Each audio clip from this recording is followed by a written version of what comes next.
Isa po yan sa aking mga paboritong kanta na lagi kong inaawit sa aking sarili lamang na ako nagpapiano. Yeah. Kasi mas maganda, matsyempuhan ko talaga yan. Yeah.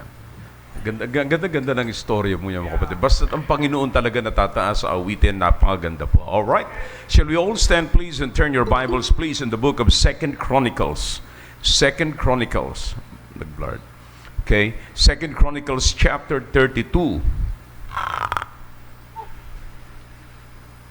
Medyo mahaba-haba ho yung babasahin po natin, but I believe na ito po'y makakatulong po sa bawat sa atin, mga kapatid. 2 Chronicles chapter 32. Okay? If you're with me, say amen. Okay, para po sa mga nandiyan sa Google Meet at nasa FB Live, ang 2 Chronicles po ay pagkatapos ng 1 Chronicles. Okay? So, madali po yan. Iba ho yung 2 Corinthians, iba ho yun. Okay? So, Chronicles ang sinasabi ko po, mga kapatid. Okay? Alright, verse number 1, and then magtitipid po tayo. Bababa po tayo sa verse number 6 mamaya, okay? Now, verse number 1, chapter 32 of the book of 2 Chronicles. Amen. After these things and the establishment thereof, Sennacherib, king of Assyria, came and entered into Judah and encamped against the fenced cities and thought to win them for himself. Now, drop down to verse number 6, please. And he set captains of war over the people, and gathered them together to him in the street of the gate of the city, and he spake comfortably to them, saying, Be strong and courageous, be not afraid nor dismayed for the king of Assyria, nor for all the multitude that is with him, for there be more with us than with him. With him is an arm of flesh. Boy, you encircle this verse, mga kapatid. Verse number 8, napakaganda po niyan. With him is an arm of flesh, but with us is the Lord our God to help us and to fight our battles. Who's gonna fight our battles? The Lord God, okay? And people rested themselves upon the words of Hezekiah, king of Judah. After this, did Sennacherib, king of Assyria, send his servants to Jerusalem, but he himself laid siege against Lachish, and all his power with him, unto Hezekiah, king of Judah, and unto all Judah that were at Jerusalem, saying, Thus saith Sennacherib, king of Assyria, whereon do you trust that ye abide in the siege in Jerusalem? Doth not Hezekiah persuade you to give over yourselves to die by famine and by thirst, again, saying, The Lord our God shall deliver us out of the hand of the king of Assyria? Hath not the same Hezekiah taken away his high places and his altars, and commanded Judah and Jerusalem, saying, Ye shall worship before one altar and burn incense upon it? Know ye not what I and my fathers have done unto all the people of other lands? Were the gods of the nations of those lands anyways able to deliver the lands out of mine hand? Who was there among all the gods of those nations that my fathers utterly destroyed, that could deliver his people out of mine hand, that your God should be able to deliver you out of my hand? Now therefore, let not Hezekiah deceive you, nor persuade you on this manner, neither yet believe him. For no God of any nation or kingdom was able to deliver his people out of mine hand and out of the hand of my fathers. How much less shall your God do much less your God deliver you out of mine hand? Now, I want you to underline, mga kapatid, yung pong phrase po dyan na nagsasabing, for no God of any nation or kingdom was able to deliver his people out of mine hand. Okay? Now, look at verse number 16. And his servant spake yet more against the Lord, or the Lord God, and against his servant Hezekiah. He wrote also letters to rail on the Lord God of Israel, and to speak against, saying, as the gods, notice that, okay, underline that, as the gods of the nations of other lands have not delivered their people out of mine hand, so shall not the God of Hezekiah deliver his people out of mine hand. 18. I want you to encircle again this verse, mga kapatid, sapagkat dito po natin kukunin, mga kapatid, ang title ng ating pag-uusapan ngayon. Then they cried with a loud voice in the Jews' speech, or words. That's what this passage means. Unto the people of Jerusalem that were on the wall, to what? Affright. To affright them and to trouble them, that they might take the city. In fact, yan pong verse na yan ang pinakambuod ng buong usapin na ito, mga kapatid. And they spake against the God of Jerusalem as against the gods of the people of the earth, which were the work of the hands of men. And for this cause, Hezekiah the king and the prophet is Isaiah the son of Amos prayed and cried to heaven. Kasi po, contemporary, mamaya, lilipat po ako mamaya sa Isaiah 36. Okay? Verse number 21. And the Lord sent an angel which cut off all the mighty men of valor, and the leaders and captains in the camp of the king of Assyria. Nakuha nila. So he returned with shame of face to his own land. And when he was come into the house of his God, they that came forth of his own bowels slew him there with a sword. Thus the Lord saved Hezekiah and the inhabitants of Jerusalem from the hand of Sennacherib, the king of Assyria, and from the hand of all other, and guided them on every side. Wow, what a great victory, mga kapatid. Ngayong umaga, I'm going to talk to you about casting out generational fear. Amen. Casting out generational fear. Ang bibigyan po natin ng pansin, yung fear, kapatid, pero saan nanggaling yung fear? It is a generational fear.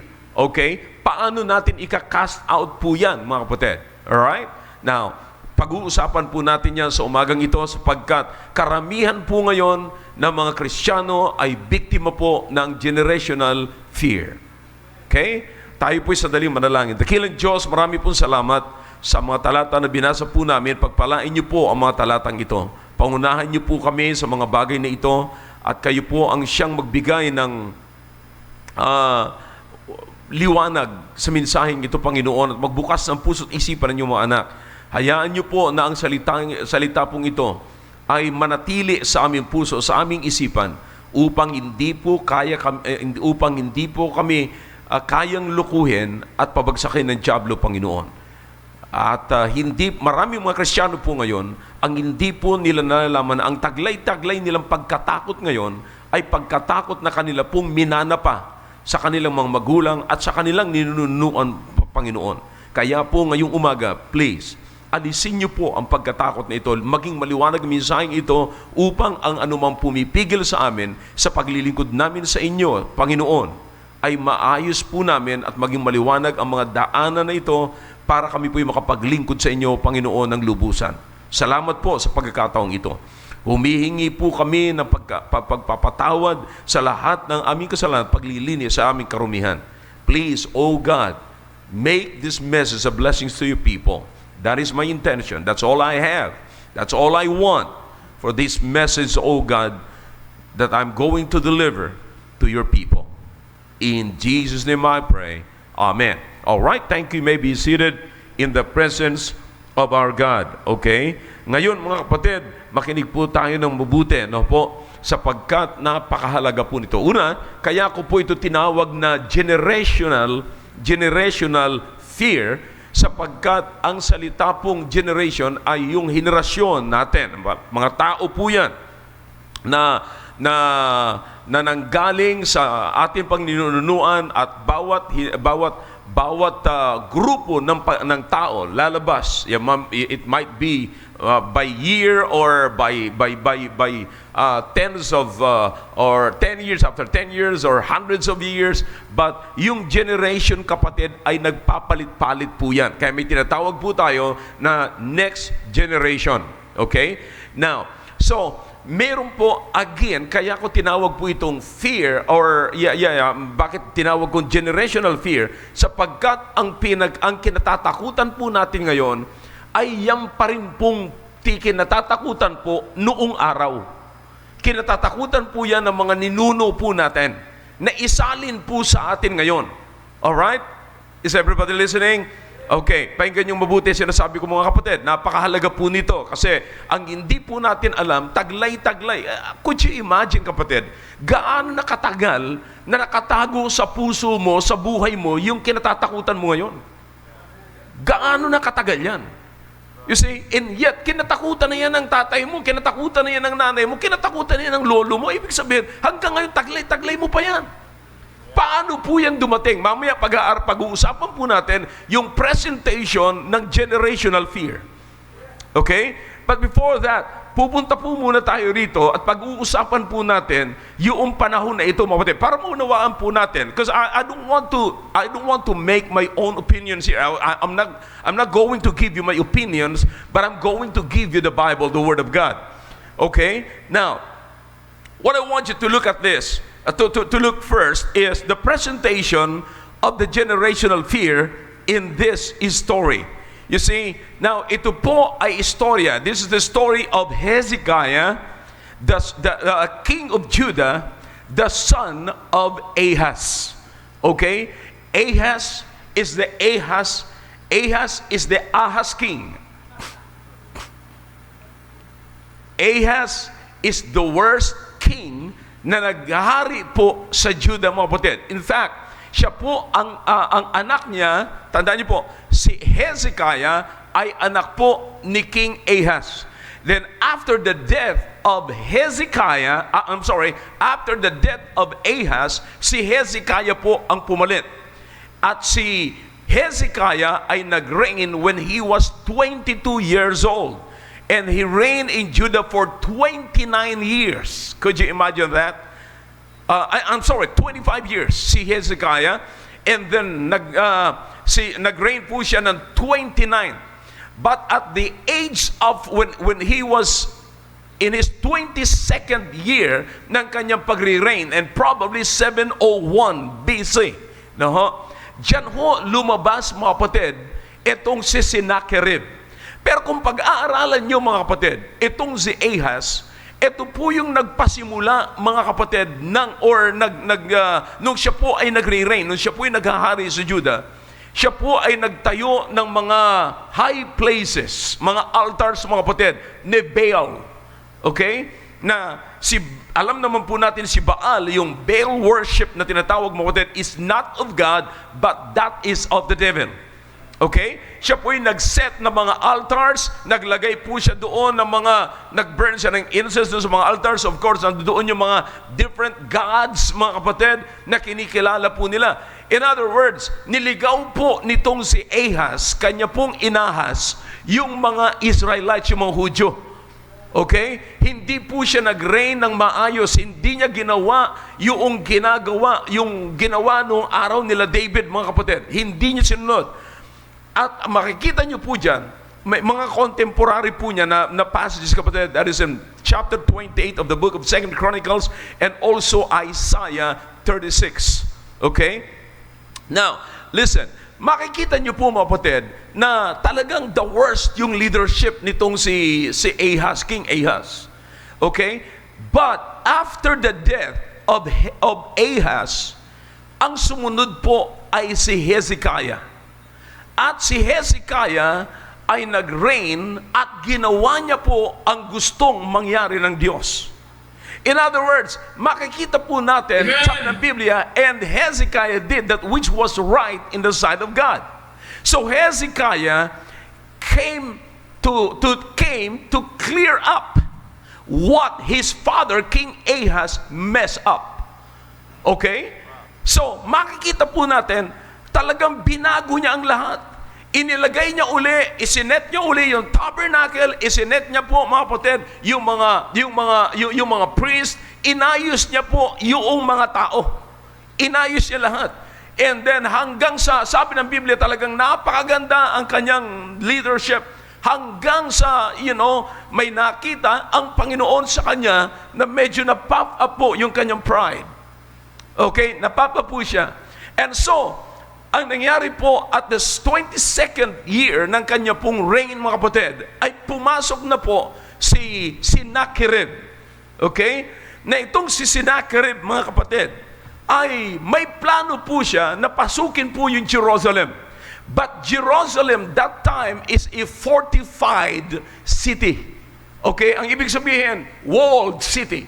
Napapaikutan. Hindi po basta-basta kayang pasukin, mga kapatid, ng mga kaaway. Okay? Hindi kayang papasukin, mga kapatid. Hindi mo pwedeng buwalin, hindi ganun kadali. So, ang naisip ngayon po ni Sennacherib ay puntahan na lamang po sila at magsalita po siya doon, takutin ang tao. Okay? Kaya itong si Sennacherib ay nagpadala po siya, pinadala niya po yung kanyang general na ang pangalan po ay si Rabshakeh. Okay? Pinadala niya po yan doon at dala-dala yung sulat at binasa ngayon yung sulat outside the fence. Doon po sa labas, sa may gates. Okay? At binasa po doon at eto na ho yung pananakot na ginawa niya. Alright? Mamaya babasahin ko po yan sa inyo. Pero ang nice kung makita niyo po, mapatid, sapagkat hindi nila, it's a fortified, it's a walled city, hindi nila mapasok, kaya ang ginawa na lamang po nitong the king of Assyria, Sennacherib, nagpadala siya ng isang general para po basahin yung kanyang letter doon para takutin yung tao. Because ang alam po nila, pag matatakot nila ang tao, mapapatigil nila ang mga taong lumaban sa kanila. Ganda ng tactics, mga kapatid, di ba? So makikita nyo po na pag natakot nyo ang tao, kapatid, do you understand that many Christians today, they cannot serve the Lord because of fear? Because fear can paralyze you. Fear can stop you serving the Lord. Fear can stop you from coming to church. Lahat ng ginagawa po natin, mga kapatid, na atin pong tinigil na, ay karamihan po niyan ay bunga ng ating pagkatakot. And so, makikita niyo po, mga kapatid, na ang ginawa ni Sennacherib, yung kanyang tactics is, hindi natin mapapasok ang Jerusalem because it's a walled city, but this time, takutin na lamang natin yung tao para hindi sila lumaban. Alright? Now, what I want you to see, mga kapatid, is the presentation of the speech. The presentation of fear. Paano nila tinakot yung tao? Alright? Now, let's take a look to the book of Isaiah chapter 36 para maunawaan niyo po kung sino po ang pumunta po doon, mga kapatid. Okay? 36 of the book of Isaiah in verse number 4. Ang sabi po ng Biblia, and Rabshakeh said unto them, say ye now to Hezekiah, thus saith the great king, the king of Assyria, what confidence is this wherein thou trustest? Alright? Now listen to me now. The first thing, kapatid, ay ginawa ngayon, everybody look at this way. Ang ginawa po ngayon nitong si Rabshakeh, in fact, this is the mind of Sennacherib, the king of Assyria. Okay? Sabi ko nga po sa inyo, hindi nila mabubual yung pader, kaya ang ginawa nila, tatakutin nila, sapagkat kung matatakot nila doon, matatakot nila. Look in verse number 18. Let's go back to 2 Chronicles chapter 32 in verse number 18. Ito po muna sinabi. Then they cried with a loud voice in the Jews' speech unto the people of Jerusalem that were on the wall. Okay? To affright them. Para takutin po sila. And to what? Trouble them to things. And that after they affright them, after they trouble them, what is next? What is the very purpose of affrighting them and troubling them? What is the very purpose? Here's the purpose. That they might take the city. That they might take the city. Para makuha po nila yung city, dapat yung mga tao doon sa loob ay hindi dapat lumaban. At ang dahilan, ang danging paraan para hindi sila lalaban, mga kapatid, ay kinakailangan takutin sila. At pag natakot na sila, hindi na po sila lalaban. Kung hindi na sila lalaban, makukuha na nila yung city. I hope you get the point. Amen. Okay? Now, so makikita po natin, ang unang makikita natin dito, mga kapatid, is this. The tactics, one of the tactics of Sennacherib is to cause the Israelites to lost or to question, not only to lost their confidence, but to question their confidence in God. Okay? That's the very first point. Ang tanong dito, mga kapatid, sabi niya, ano yung confidence ninyo? Hear me now. Don't miss this. Fear begins when your confidence is destroyed. Fear begins when your confidence is destroyed. Pag nasira na yung pinagkakatiwalaan mo, na parang wala ng silbi yung pinagkakatiwalaan mo, kapatid, I promise you, wala ng kwenta yun. Magkakaroon ka na ng pagkatakot. You see that? Naunawaan niyo po, mga kapatid, ito po'y old-time technique na. Naalala niyo, mga kapatid, back doon sa battle ng Philistines at saka ng Israelites. Okay, sino po yon? The giant and David. Who is the giant? Goliath. Okay, nakita niyo po yung takutan doon? You see, ano sabi ni Goliath? Ano palagay mo sa akin? Punta ako rito. Tuta? Ha? Bakit mo ko gagamitan ng tirador? Bakit mo ko gagamitan ng ganyan? Pero makita niyo, mga kapatid, sabi niya, papakain kita. Grabe yung pananakot ni Goliath, mga kapatid, laban kay David. You see that? In the first place, hindi niya dapat takutin si David kasi ang liit-liit ni David, siya Goliath siya. Giant siya, mga kapatid. But look, tingnan niyo, mga kapatid. But what I'm trying to point out here, mga kapatid, is this. They will try, the enemy will try to cause you to lose your confidence, to question, not only to lose your confidence, but to question your confidence. You see, kaya alam naman po natin, mga kapatid, na ang confidence nila, ang tanong nila ngayon, ang sabi niya, saan nanggagaling ang inyong confidence? They want to know. Kinakailangan, they're checking, chine-check po nila si Sennacherib kung saan ang galing. This is not just a question of where, but this question ay naglalaman din po ito, mga kapatid, ng insulto. Na parang alam ni Sennacherib kung saan nanggagaling yan. Alam ko kung saan nanggagaling. Saan nanggagaling yung pinagkakatiwala? Saan nanggagaling ang panlaban nyo sa amin? Saan nanggagaling yung sword nyo? Saan nanggagaling yung kabayo nyo? Saan nanggagaling yung lakas ninyo? And yet, eto na ako, sunod-sunod na, mga kapatid. Tingnan nyo. Sabi niya, sa verse number 14, simula po verse number 13. Know ye not what I and my fathers have done unto all the people of other lands? Were the gods of the nations of those lands anyways able to deliver their lands out of my hand? Who was there among all the gods of those nations that my fathers delivered his people, that could deliver his people out of mine hand? That your God should be able to deliver you out of mine hand. Now therefore, see that? Now listen, makikita po natin dito, nililiit nila. Nililiit ng kalaban at liliitin talaga ng kalaban kung ano yung pinagkakatiwalaan mo. You see, listen to me now, liliitin ng kalaban yung iyong pananampalataya. Liliitin ng kalaban yung iyong pinanghahawakan. You see, bago man ho, mga kapatid, bago man magsimula ang laban, yan na ho yung pasimula ng kanilang battle, kapatid. Bago magsimula yung physical na labanan, meron muna hong verbal na labanan. Why? Because the enemy will try to affect your mind, to affect your heart, and to affect your faith. You see that?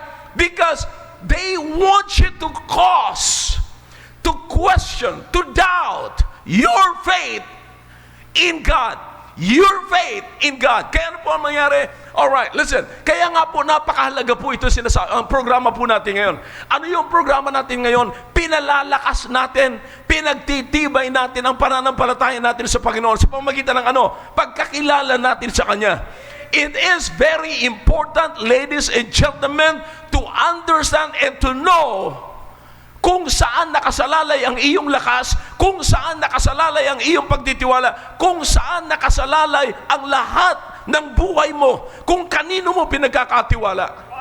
Napakahalaga po niyan, mga kapatid. Kanino mo pinagkakatiwala ang buhay mo? Sino ang inaasahan mo sa buhay mo? Sino ang kakampi mo sa buhay mo? See that? Napakahalaga po nito. Kapag nawala na po ito, kaya karamihan lamang pong natatakot, mga kapatid, at nawawala yung confidence nila, yung hindi gaano kilala ang Panginoon. Kaya nga po, napakahalaga na maging malapit po tayo sa Panginoon. The only way to get closer to God is to know Him more. That's right. You cannot trust anyone that you do not know. Did you get that? You cannot trust anyone that you do not know. Tatlo po yan. You cannot love anyone that you do not know. 3, you cannot serve anyone that you do not know. Now listen, yan ho ang gustong mangyari ng kaaway. Tanggalin yung confidence. Saan ang galing yung confidence? Gusto niyo madiscover, gusto niyo malaman kung saan? Alright, galing sa Diyos? Galing sa Diyos. Ano po yung encouragement ni Hezekiah? Ang sabi niya, malakas sila, marami sila, pero ipapakita natin sa kanila na yung ang confidence natin ay wala sa dami ng tao natin. Ipapakita natin sa kanila na yung confidence natin ay wala doon sa armaments natin. Ipapakita natin sa kanila na ang confidence natin ay wala sa kabayo, bagamat ang kabayo ay prepare sa battle, pero ang salvation, ang safety ay nasa Panginoon. Ang confidence natin ay wala sa lakas ng kabayo. Ang confidence natin ay nasa strength ng Diyos na ating pinagkakatiwalaan. You remember back to the time of Gideon, kapatid. Ilang libo nagsimula si Gideon. Na nagtapos po siya, mga kapatid, sa hundreds. Paano niya nagapi yung kalaban? By thousands? No, by hundreds. Sa pamagitan ng pagkakaroon ng sundalo na 100 lamang, kapatid, 300 lamang at hindi libo. Do you understand that? Why? Because their confidence, his confidence is not in the strength of numbers, but in the power of the Almighty God. You see? Now, kaya yun po yung encouragement ni Hezekiah sa kanyang mga tao, mga kapatid. Now, think about, ngayon sa panahon ngayon, mga kapatid, kaya nga po, mga kapatid, ang unang makikita po natin dito, kapag ang kaaway, this is how to cast out the generational. Look at this. Tignan niyo po, mga kapatid. Ang sabi ni Rabshakeh na inutusan ni Sennacherib, sabi na, binasa yung sulat. Know ye not what I and my fathers. Did you notice that? That I and my fathers. Did you notice that? That the word fathers is in the plural form. Ibig sabihin, yung mga nunuan pa nila.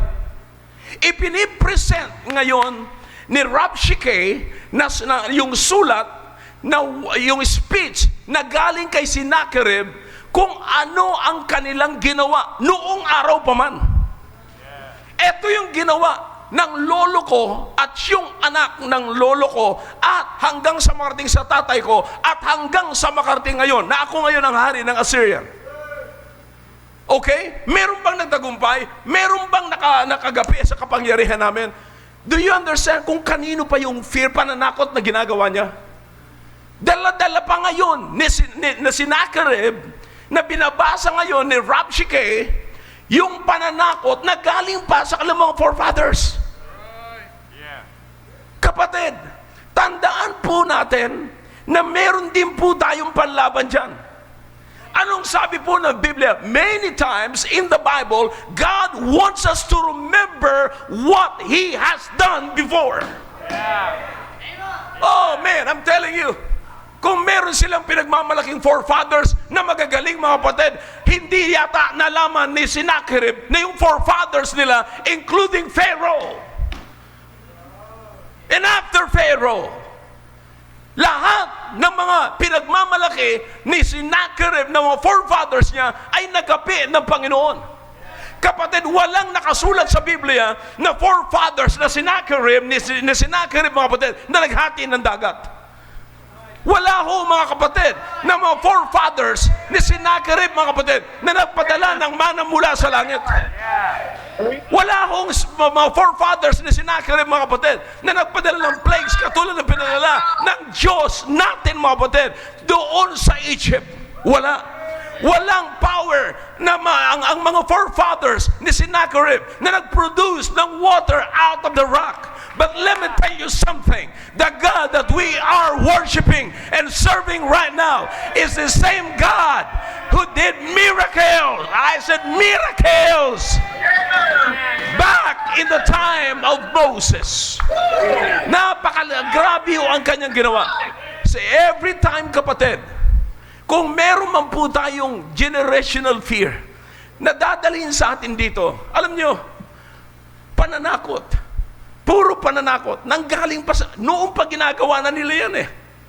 Ngayon gagamitin pa sa ating pananakot. Alalahanin niyo po kung anong ginawa ng Panginoon. Kagabi na nalangin kami ni Maki. Sabi ko, Panginoon, alam ko po. Kasi minsan, pag inisip niyo lamang po mga kapatid yung flesh. Kaya sabi ni, di ba, sabi ni Hezekiah rito, pumunta sila rito para makipaglaban sa flesh. Ang dala-dala nila flesh. Pero ang dala-dala natin ay pangalan ng Diyos. Amen. Alam nyo, sabi ko nga sa panalangin ko kahapon, kagabi, nanalangin kami ni Maggie, sabi ko, Panginoon, naaalala ko po yung ginawa nyo pa po nung araw. Naalala ko kung paano nyo hinati ang dagat. Hindi po fancy ito. Hindi po kwentong barbero ito mga kapatid. Totoong pangyayari ito. Nung nagpadala ka ng mana, imagine kapatid, tignan nyo, ilagay nyo yung sarili nyo sa panahon. Kung nandoon kayo, ano masasabi nyo? Kung nakita nyo ng literal mga kapatid, na ang mana ay nasa baba, na wala naman hong nagluto, na parang wafer kapatid, wala namang ginawa, wala kayong makikita nagluto, and yet nandun yung mana, pagkakinain mo, mabubusog ka. Yung bato na nag-produce ng tubig na kailangang inumin. Yung sandals na nila hindi kumukupas for 40 years. Yung hindi sila nangamoy mga kapatid sa loob ng 40 years na hindi sila naliligo. Do you understand the miracles na ginawa ng Panginoon? Listen, isipin po natin kung anong ginawa ng Panginoon. Yung pananakot na pansin niyo po mga kapatid, hindi naman nagbabago eh. Pero parehas lang. Look, in every persecution, kaya ang kailangan lamang po natin sa persecution is patience. Alam mo kung bakit? Hinihintay po natin ang gagawin ng Diyos na katulad ng ginawa niyo po nung araw. Nararamdaman ko po mga kapatid kung ano ang hinaing ng mga Israelites back in the time of Pharaoh when they were in bondage. Nung nasa bondage po sila, At nung sila'y naglalakad sa wilderness, yung hirap nila, nararamdaman ko hanggang kailan, hindi natin makita yung anino ng promised land. Wala. Nagtitiwala lamang po tayo sasabihin ni Moses. Wala. So they're just waiting on the Lord. Kung anong ibibigay sa kanila ng Panginoon. Now think about this. Nandiyan yung mga kaaway. Sige, hinahabol sila. Hinahabol sila. Saan sila dinala ng Panginoon? Sa tabi ng dagat. At tapos na. Kung kayo hinahabol ng kalaban at hindi kayo marunong lumangoy, tapos na si Noel. Sabi ni Noel, hindi na ako lalaban. Tapos na. Pero mga kapatid, akalain mo, dinala sila sa tabi ng dagat. Dinirect sila doon ng Panginoon. Anong sigaw nila ngayon? Anong gagawin namin? Nandiyan na yung kalaban. Nandito kami sa tabi ng dagat. Anong gagawin namin dito? Wala na kami tatakasan. Wala nang land dito. Tubig na ito at malalim na ito. Can God make a way out of no way?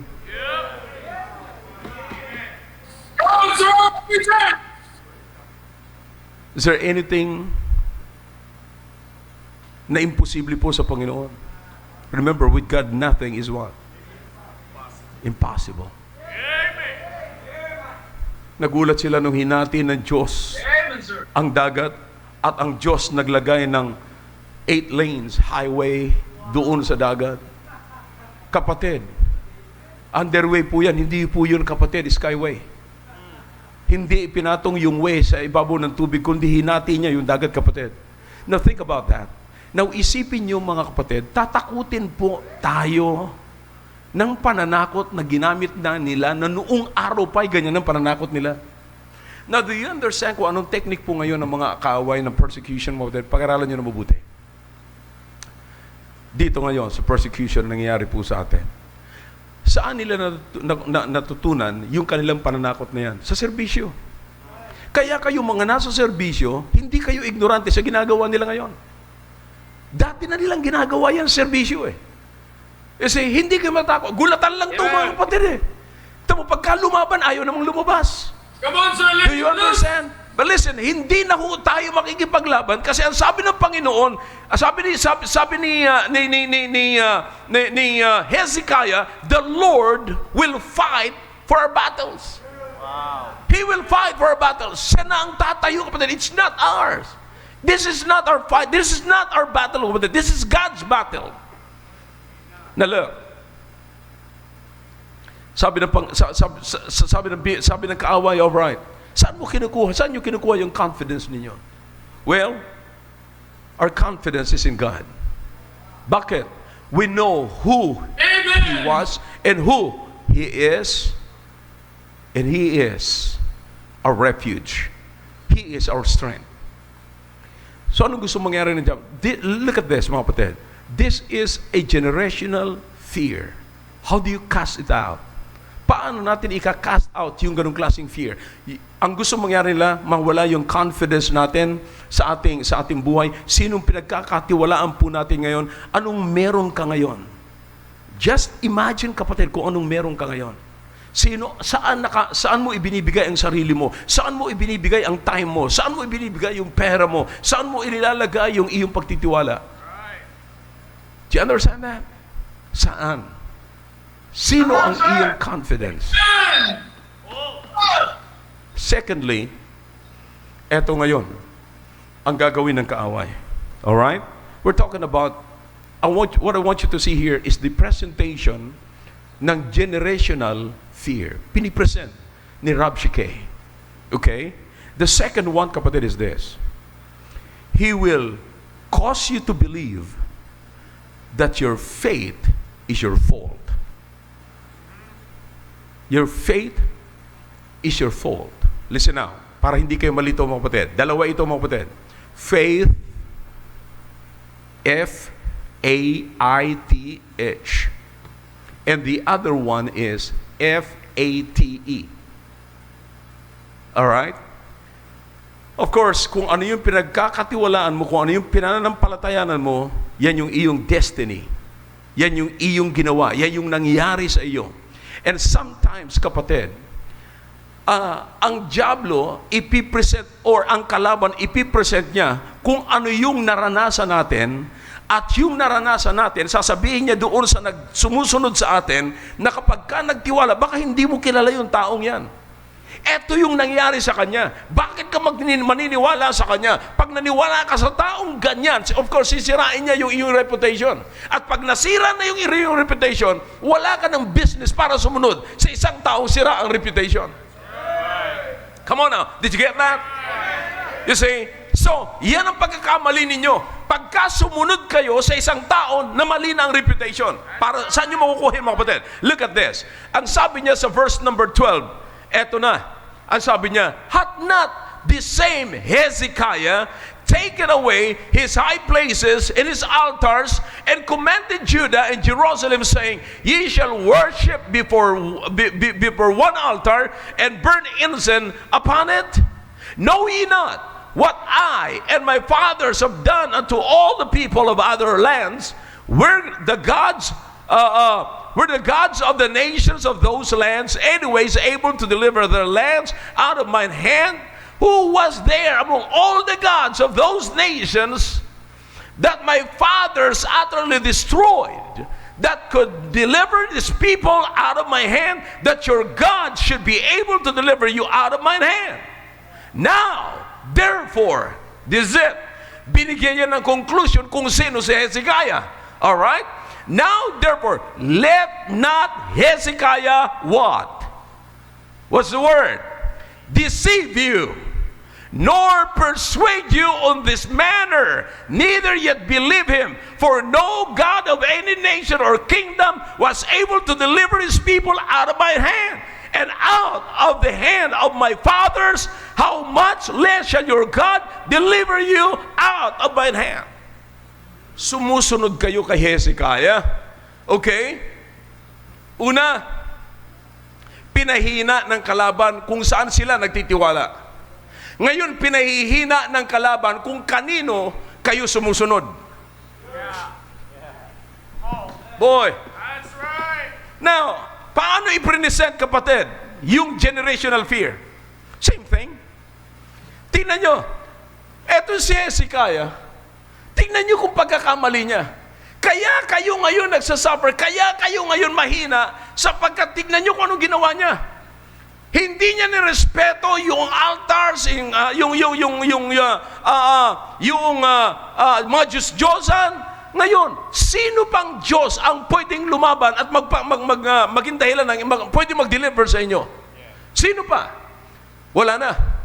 You see that? So, do you understand kung ano ang ginagawa ni Hezekiah, kapatid? Look at this. Look at this. I don't know kung alam ni Sennacherib yung history. Kaya ho, natalo, kaya na ganun ang nangyari sa buhay ng mga Israelite, ng mga Hudyo nung araw sa panahon ni Ahaz, because si Ahaz ay sumuway sa Panginoon. Remember that? Okay? Now, kaya lahat ng mess ni Ahaz, kapatid, ay clear po yan, inayos po yan, finex po yan ni Hezekiah. And look what happened, mga kapatid. Itong si Hezekiah, inayos niya, binil niya uli ang simbahan at maayos uli yung pagtitipon ng mga Hudyo, mga kapatid. Inayos uli nila yung priest, lahat ng presentation, inilapit muli ni Hezekiah yung mga tao sa Diyos. But think about this.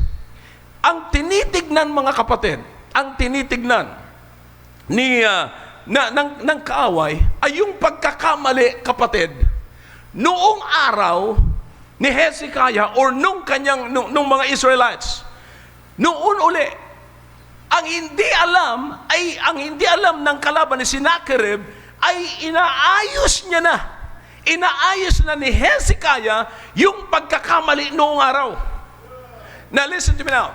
Kasi po, kaya dapat maunawaan po natin ito, kasi ang dyablo ay pilit na inilalagay sa ating isipan na pagka nagkamali ka na, tapos ka na.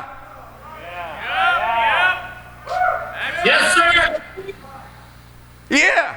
Ilang mga Kristiyano po ngayon ang naniniwala sa kanyang klaseng prinsipyo na sapagkat nagkamali ka na noong araw, nagkamali ka na sa iyong pamilya, hindi na kayang ayusin yan, forever na mali ka na, hindi ka na makakabangon pa.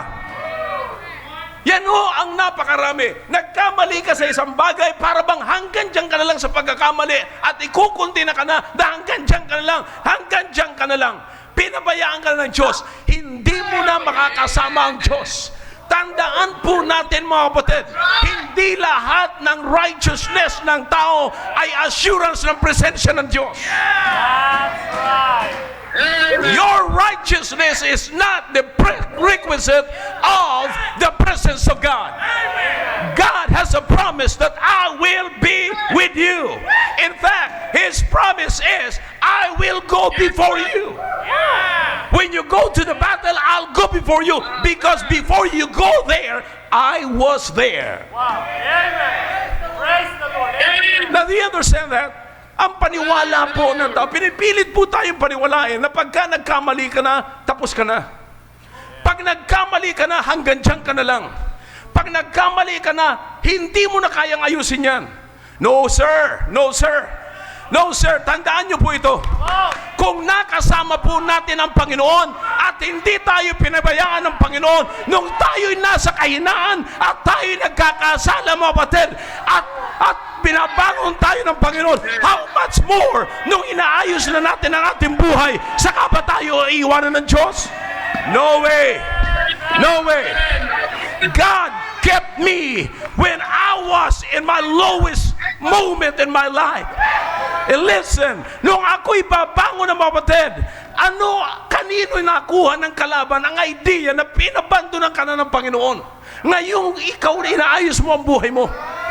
Kung yun nga mga kapatid, sira ang buhay ko ay hindi ako iniwanan ng Panginoon, how much more ngayon na inaayos ko na ang buhay ko, saka ba ako iiwanan ng Diyos? No way! Satan is a liar. He's the father of it. Oh yeah. Yeah. Remember this, brethren. Don't you ever be a victim of that trap. It's a trap because Satan wants you to hold where you are right now. He wants you to hold. Amen. Kung nasaan ka ngayon. Kapatid, lahat po tayo nagkakasala. Salamat sa Panginoon. While we were yet sinners, Christ died for us. Ibinigay niya ang ating sarili para sa atin. Nung tayo makasalanan pa, ay ngayon binabago na natin ang buhay natin, saka pa tayo iwanan ng Diyos. He's a liar. Don't be a victim again. Don't be a victim of the trap. The mercy of God is operating every day in your life. You better shout for God. You better shout your loudest amen for God, for the greatness and goodness of God and faithfulness of God in your life. Oh yeah. Tapos tatakutin tayo. Kaya minsan mga kapatid, sabi ng iba, ayoko na mag-try. Ayoko na mag-try. Come on now. Ayoko na. Yung iba susuko na. Alam niyo kung ano yung fear niyo ngayon? Kasi, nakita ko na kasi yan eh. Ganyan kasi ang nangyari doon sa kapatid ko, nangyari sa tatay ko, nangyari sa ganito. You see, do you understand yung pananakot ng dyablo? Sinasariwa niya yung nangyari, nagawa ng tatay mo. Ha? Hindi sapagkat nagkamali yung tatay mo, nagkamali ka na rin. At hindi ka na makakaahon sa iyong pagkakamali. Kung nasira man ang reputasyon ng tatay mo, ng nanay mo, ng kapatid mo, sabihin mo sa kanila, iba ako. My confidence is still in God. My confidence is not in my father, hindi sa ginawa ng tatay ko, hindi sa reputation ng kapatid ko, hindi sa reputation na nakapaligid sa akin. Ang aking confidence ay nakasalalay sa Diyos na aking sinasamba at Diyos na lumikha sa akin at Diyos na nagligtas sa akin. He is my strength. Why should I fear?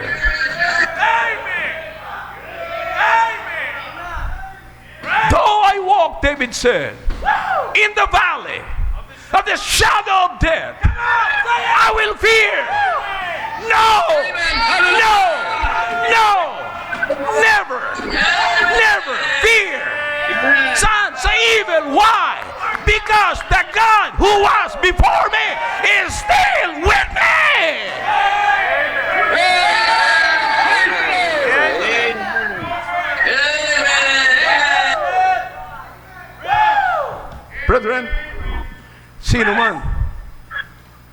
At anuman ang kalagayan natin ngayon, mga kapatid, Come on now. subukan mo uling umahon. Oh yeah. Kahit na anong nangyari pa man sa atin, kahit na tayo nasaktan man, kahit nakatakot-takot na luha ang bumuho sa ating mukha, anumang sakit, anumang hapdi ang naramdaman po natin sa buhay natin, nais ko pong sabihin sa inyo na hindi po nagtatapos dyan ang buhay natin. Huwag mong tuldukan ang iyong buhay sa pangyayari ng iyong pamilya. Huwag mong tuldukan ang iyong buhay sa pamagitan ng kasiraan ng reputasyon ng iyong pamilya. That's it. That's it. Kapatid, tandaan niyo po, kung ang Diyos ay hindi tayo pinabayaan nung nasa gitna tayo ng kaguluhan, how much more ngayon na inaayos na natin ang ating buhay. Saka pa tayo iiwanan ng Diyos. Oh man, wag kang pupunta rito para lukuhin mo ako sa words na yan. My God is a faithful God. He will never leave me. He will never forsake me. He is faithful. He was with me from the very beginning of my life. Amen. He allowed me to enjoy Oh, yes. Amen. this Praise the Lord. changed life. He allowed me to enjoy the eternal life. Now I'm enjoying this life, mga kapatid, that God has given me. Oh man.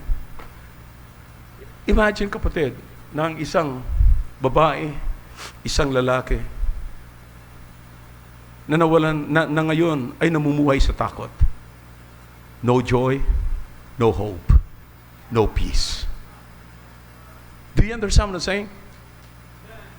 Let me say this again. Maring hindi nyo nakukuha ito, mga kapatid. Kung kaya nila kayong takutin, kaya nilang kunin ang iyong saya. Kaya nilang kunin ang iyong pag-asa. Kaya nilang kunin ang iyong kapayapaan.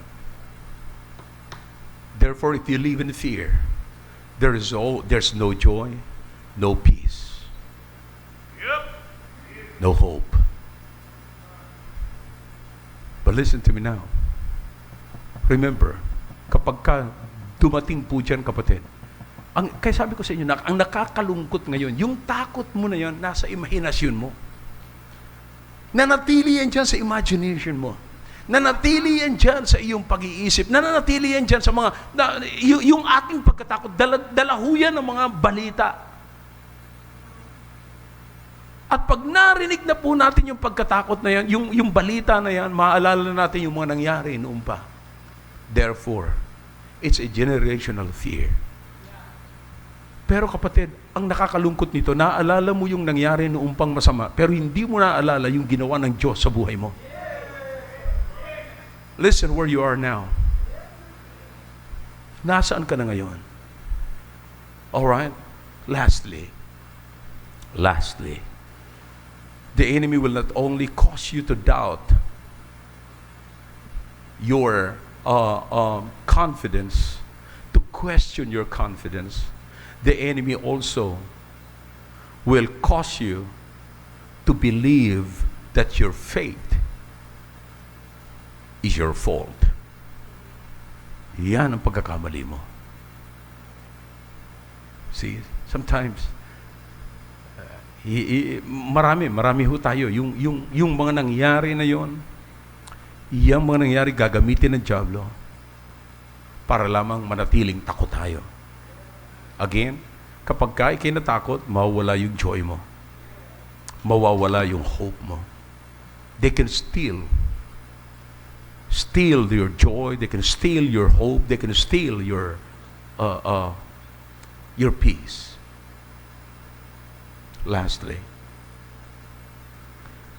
the enemy will always remind you his resume. Okay, look in verse number 19 kung paano po present yung kanyang resume.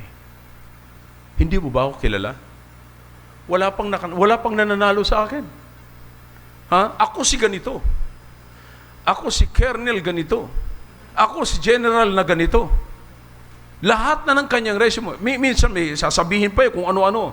General, attorney, ganyan. Lahat na lamang. Mahaba na yung title, yung resume niya. Pahabain niya. Bakit? Para matakot ka. Ako sasabihin ko lang naman sa kanya, I'm the custodian of the Christian Bible Baptist Church. That's all I am. Custodian. Naglilinis ako ng CR, naglilinis ako ng lahat ng ganyan, at pinagkatiwala rin sa akin yung mga tao under my custody. Alam mo kung sino ang nasa kustodiya ko? Presidente ng bansa. Okay. Who are you, Colonel?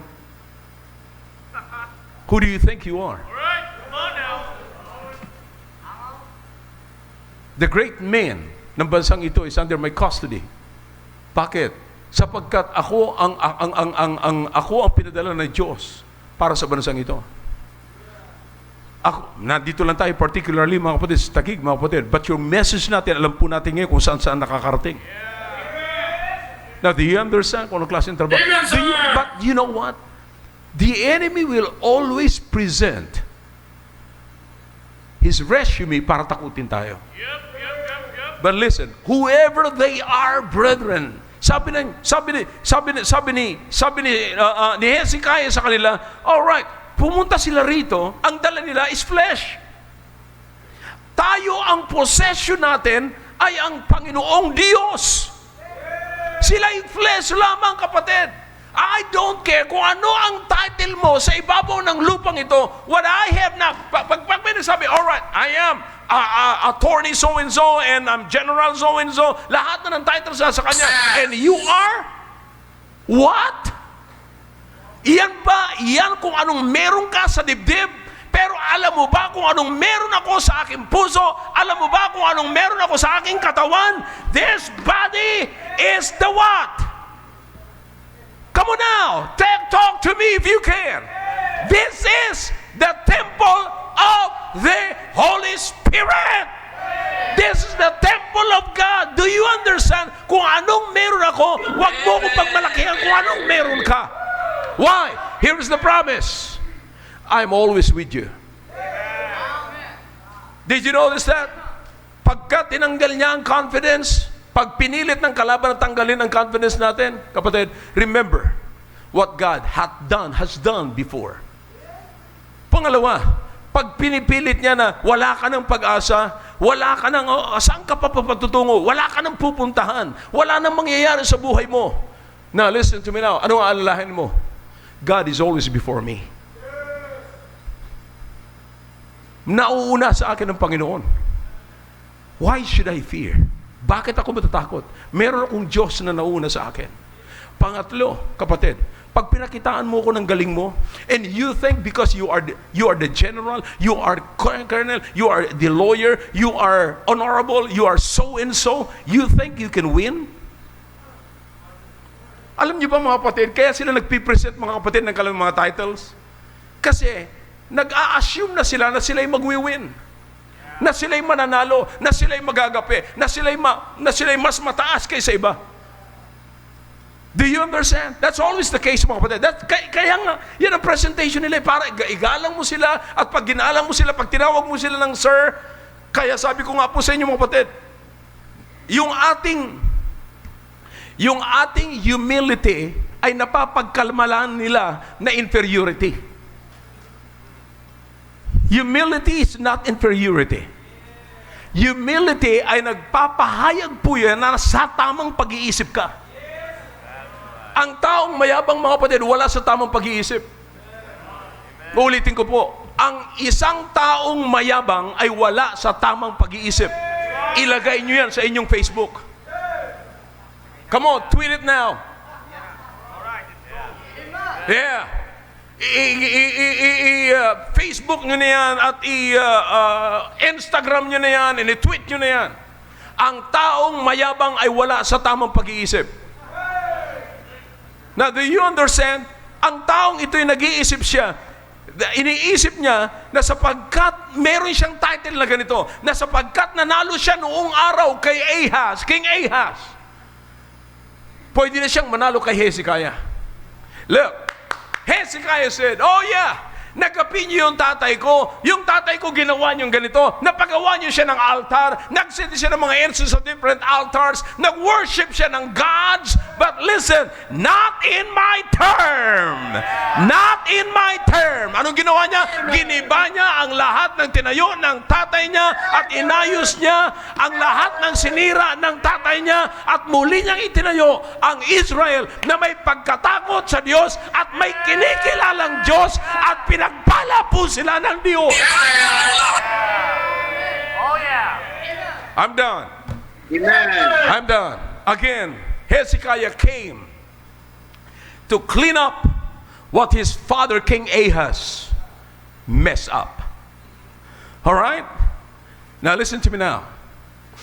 Maaring ngayon, anong iniisip nyo ngayon sa buhay nyo na generational fear? Anong tumatakot sa inyo ngayon? I-present ko lamang po sa inyo yung nangyari kay Hezekiah. It's about leadership. It's about battles in life. But listen to me now. Ano yung generational fear sa buhay mo ngayon? All right, come on now. Tandaan niyo mga kapatid. I don't know kung anong meron ka ngayong generational fear.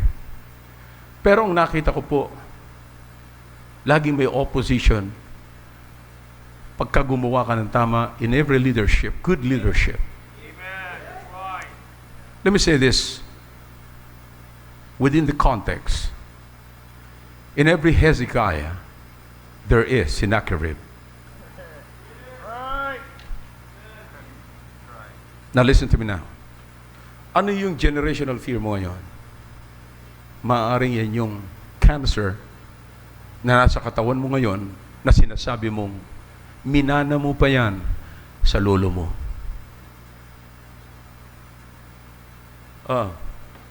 May ano ako ngayon eh.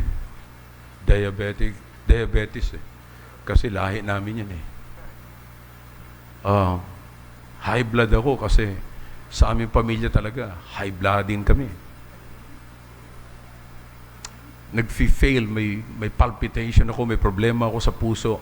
Kasi yung tatay ko kasi, may problema rin sa puso. At pagka chinek mo na lahat, ilang taon si lolo mo nung namatay? 54. Yung tatay mo, ilang taon nung siya'y namatay? 52. Ilan ka na ngayon? 52. Kaya ngayon, grabe na ang tibok, grabe na ang bayo sa dibdib mo. Anong buwan kaya ako mamamatay? Bakit? Meron kang tinatawag na generational fear. Do you understand what I'm saying? Pero alam nyo, ito ang ma-advise ko po sa inyo, kapatid. Simulan nyo na. Huwag ka maingay. Simulan nyo na maghanap na kayo ng isang mabuting doktor. At pagka kayo'y nakatagpo ng isang magaling na doktor, ang magaling na doktor magsasabi sa iyo, alam mo ba na kaya mong baguhin yan? At alam mo ba na kaya mong mamuhay na hanggang 80 o mahigit pa? Alam mo ba na hindi ka mamatay ng age ng 50 o nasa bracket ng 50? Yung tatay mo namatay ng 54, yung ng 52, yung lolo mo namatay ng 54, yung lolo ng lolo mo namatay ng 56, wala sa inyo nakaabot ng 60. Kaya ang takot mo ngayon, wala na akong pag-asa makarating pa ng 60. You see, kaya every time, pagpasok mo ng 50, kabado ka na. Eto na, malapit na. Now, do you understand saying? Now, binabantayan mo na, inaabangan mo na ngayon, halos hindi mo na matanggal dyan yung pang blood pressure, yung ano tawag na? BP apparatus, ayaw mo nang tanggalin dyan, mayat-maya, check, mayat-maya, ninervisyon ka na, mayat-maya, iinom ka na ng, tawag nun, mga calcium block, lahat ng mga blocks, mga kapatid, kasama na ang hollow block, sinanda mo na rin. Hinanda mo na rin yung hollow block sa kasimento, mga kapatid. Bakit? Alam mo yun ang katapusan ng buhay mo eh. Kaya yung mga nagka-calcium block, tandaan mo, ang kasunod niyan, hollow blocks. But do you understand, kapatid, May magaling na mga doktor na magsasabi na pwede mong malampasan ng 50. Pwede kang magkaedad ng 60, 70, 80 at pwede ka pang lumampas dyan. Anong gagawin mo? Pwede mong tanggalin yung curse na yan sa inyong generation. Anong gagawin mo? Ngayon, pwede ka na magsimula ng magandang diet sa buhay mo. Huwag mo nang kainin yung kinakain ng tatay mo at ng lolo mo. Mula ngayon, pwede ka na mag-exercise. Pwede mo nang baguhin ang routine mo sa buhay mo. At I promise you na hindi ka lamang aabutan ng 60, baka humigit ka pa ng 80. Bakit? Ngayon pa lamang, sisimulan mo na ang iyong exercise, ang diet mo, kaya mong baguhin. Huwag mo nang sundan yung kanilang ginawa. Now listen, that is exactly what happened to Hezekiah. Why? Hezekiah was blessed by God. Kapatid, anumang fear meron po tayo ngayon, tandaan niyo po ito, kaya niyong baguhin na ngayon ang routine niyo. Anumang fear meron po tayo ngayon, kaya mo nang baguhin. Listen, may mga nauna po sa atin. Sino? Kung yun ang ginawa ng tatay ko, alam kong hindi natuwa ang Diyos sa kanya, why should I do it? Why should I follow it? Kapatid, hindi sapagkat itong mga taong ito, sabi ni Sennacherib, nanalo ang tatay ko, mananalo rin ako ngayon. Yun ang akala mo. Pero hindi ko pahihintulutan na manalo ka sa buhay ko. Listen, kaya ka lamang kainin ng cancer kapag ka pinahintulutan mo na yung cancer ay magkakainin ka. Pero kaya mong blakan yung cancer, kapatid, kung gusto mong, kung ayaw mo ng cancer. Look, paano mawawala ang iyong diabetes? Kain ka ng sweet. Kain ka ng asukal, grabe kung kumain ng kanin. Kung kumain ng kanin ay humuhuni pa, na tumutunog pa, na parang baboy na kumakain. Now, do you understand that? Now, ayaw mong atakihin ka sa puso sapagkat yung puso mo binabalot na ng fats, pero ang hilig mo naman sa fats. Do you understand what I'm talking about? Amen. Ano mang kinatatakutan po natin ngayon na dati na hong kinatatakutan ng ating tatay, ng ating lolo, ng ating nanay, kapatid, ay pwede hong mawala ho yan, kapatid. That's right. I will never allow the fear of persecution to stop me from serving the Lord. I will never allow the fear of persecution to stop the growth of the church. Alam niyo mga kapatid, kung yung ibang simbahan man ay hindi nakakaranas ng naranasan natin, pero ang napaka-exciting na bagay sa ating gawain mga kapatid, kung paano pinalalago ng Panginoon ang gawain na ito sa gitna po ng persecution at saka ng pandemic. Why? Because we will never allow persecution, the fear of persecution, to steal our joy, to steal our hope, and our peace. You will never allow the fear of this world to stop the growth of this church. We will keep going, brethren. Why? Because sasabihin po natin, tapos na yung generational fear. Tapos na. We will cast it out. Tapos na po yun. And so, remember this. 3 things. Pag tinanggal yung confidence, pag sinabi ng kaaway, alright, kanino ba kayo? Kasi nagtataka siguro sila. Kaninong influensya meron itong mga taong ito? Bakit parang hindi sila natatakot? Akala nila nakadikit tayo sa presidente. Pero hindi nila nalalaman na nakadikit tayo sa mas mataas pa sa presidente.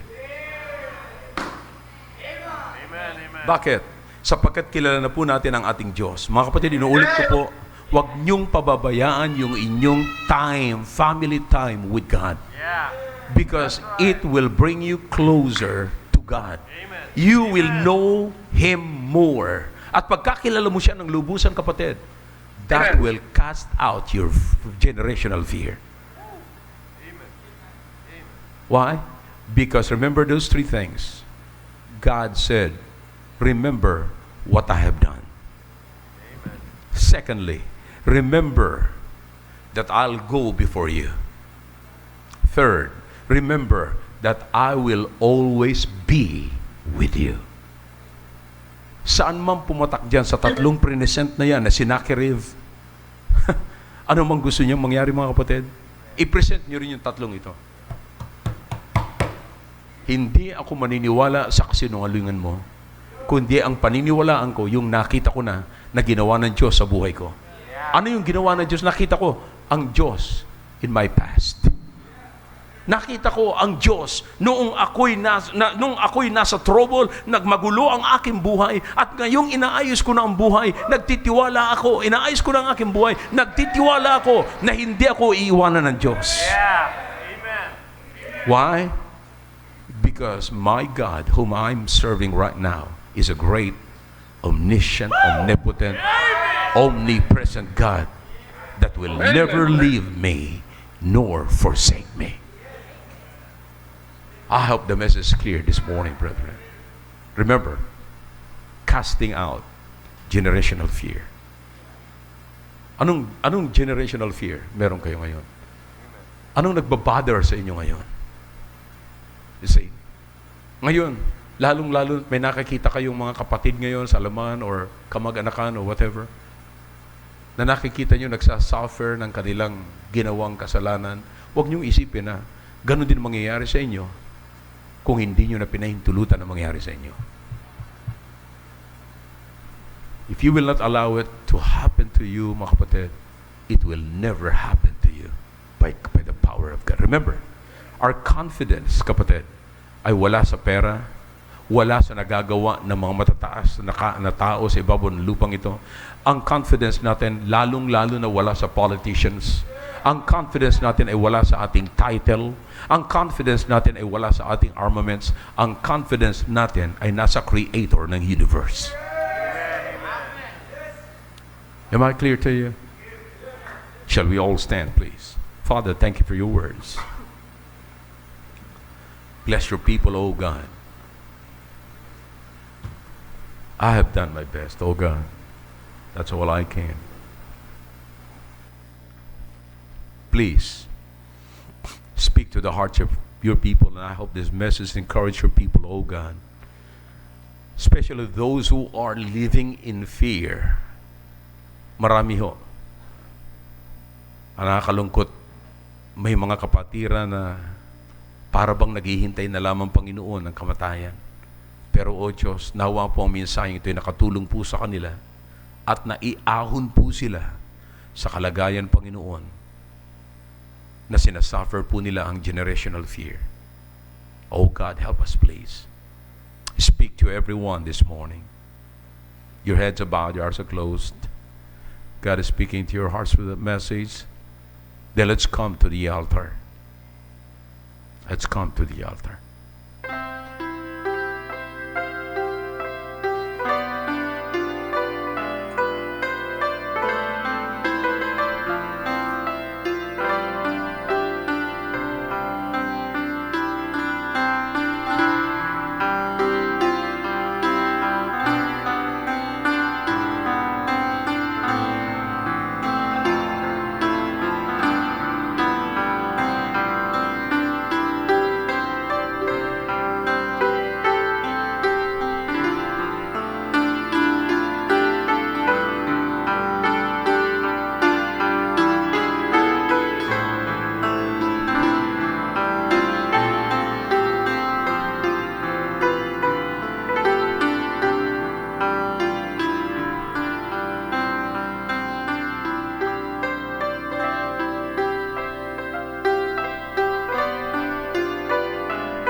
O Diyos, lumalapit po kami sa inyo at nagpapasalamat kami sa narinig po namin.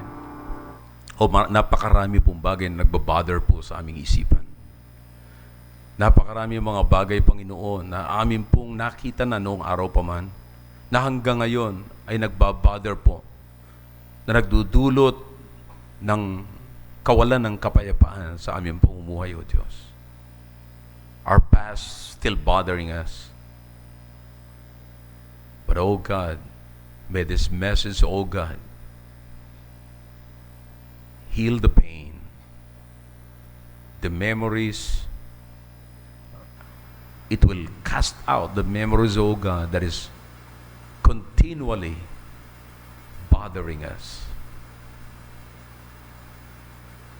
Help your people tonight, out this morning, oh God. Please. Tanggalin niyo po yung generational fear na napakatagal na pong karga po namin, Panginoon. Please. Thank you, O God. We praise you for what thou hast done in the midst of us. Thank you, Holy Spirit. Thank you, Jesus. In Jesus' name, amen. All right, thank you. Back to your seats, please. Oh, yeah. Amen. Amen. Well, did you learn something from the message, brethren? Amen. Amen. Amen. Amen.